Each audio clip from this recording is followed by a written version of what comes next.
Assalamualaikum warahmatullahi wabarakatuh. Perkenalkan, nama saya Aminatus Solihah Putri. Saya akan menjelaskan tentang model infrastruktur jaringan.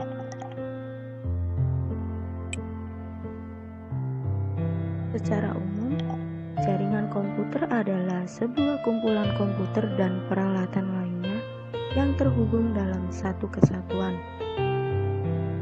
Jaringan komputer, himpunan interkoneksi sejumlah komputer autonomous atau otonom atau mandiri. Jaringan komputer versus jaringan terdistribusi. Seperti itu gambarnya. Sistem terdistribusi adalah suatu sistem perangkat lunak yang dibuat di atas sebuah jaringan. Perangkat lunaklah yang menentukan tingkat keterpaduan dan transparansi suatu sistem jaringan. Perbedaan keduanya terletak pada perangkat lunaknya atau khususnya sistem operasi, bukan pada perangkat kerasnya.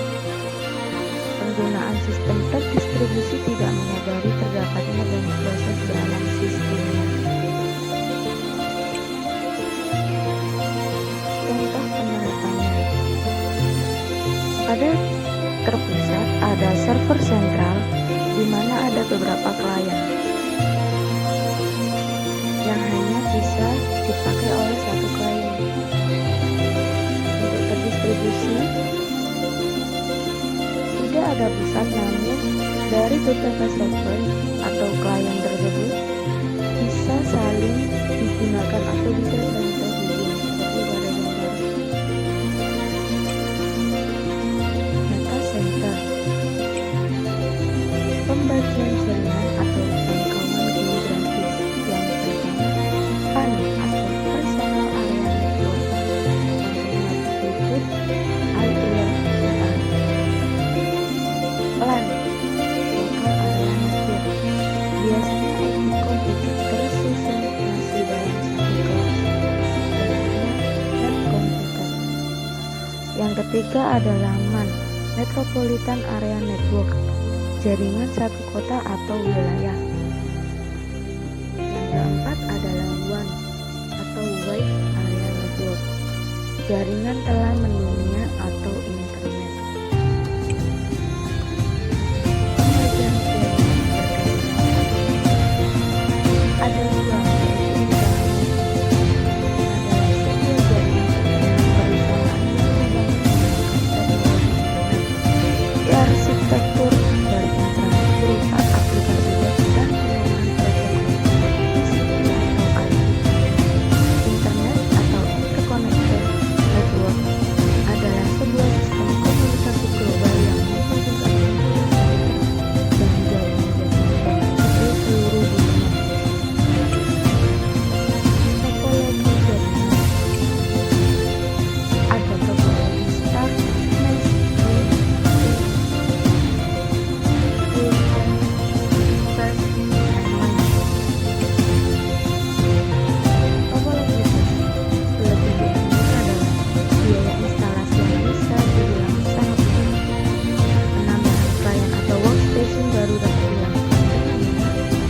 topologi yang sangat sederhana dan mudah diaplikasikan, seperti pada gambar yang ada di pojok kanan.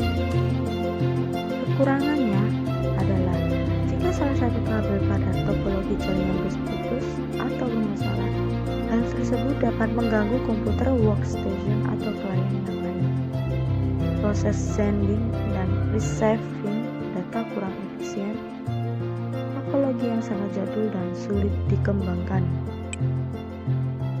Topologi star, kelebihannya adalah apabila satu komputer mengalami masalah, jaringan pada topologi ini tetap berjalan dan tidak mempengaruhi komputer lain. Bersifat fleksibel, tingkat keamanan bisa dibilang cukup baik daripada topologi bus. Kekurangannya adalah jika switch atau hub yang notabene sebagai titik pusat mengalami masalah, maka seluruh komputer yang terhubung pada topologi ini juga mengalami masalah. Seperti pada gambar yang bisa dilihat di pojok kanan atas, cukup membutuhkan banyak kabel, jadi biaya yang dikeluarkan bisa dibilang cukup mahal adalah salah satu kekurangannya. Topologi ring. Salah satu kelebihannya adalah memiliki performa yang lebih baik daripada topologi bus. Kekurangannya adalah troubleshoot bisa dibilang cukup rumit. Topologi mesh. Kelebihannya adalah besar bandwidth cukup lebar. Keamanan pada topologi ini bisa dibilang sangat baik. Kekurangannya adalah membutuhkan banyak kabel, memakan biaya instalasi yang sangat mahal. Pembagian jaringan penggunaan kabel. Jaringan berkabel adalah suatu media transmisi data yang digunakan dalam jaringan ini berupa kabel. Kabel tersebut digunakan untuk menghubungkan satu komputer dengan komputer lainnya untuk bisa saling bertukar informasi atau data yang terhubung dalam satu internet.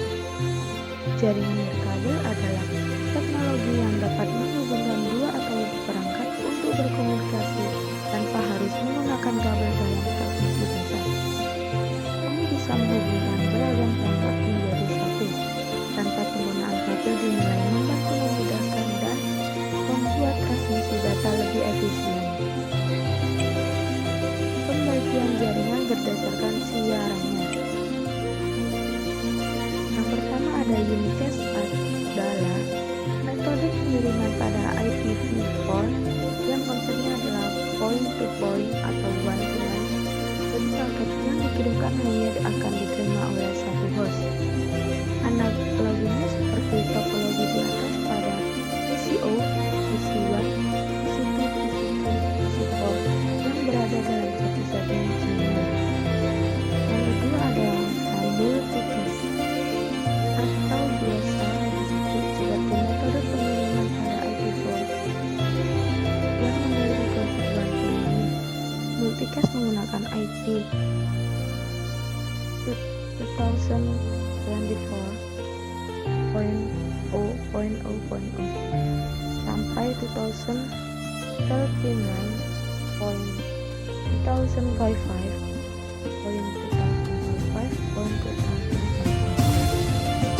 Dapat kita analogikan ada PCO, PC1, PC2, PC3, dan PC4.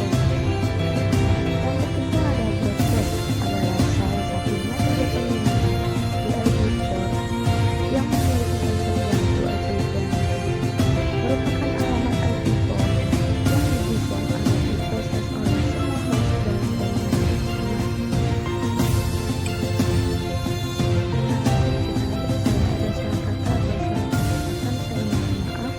Wassalamualaikum warahmatullahi wabarakatuh.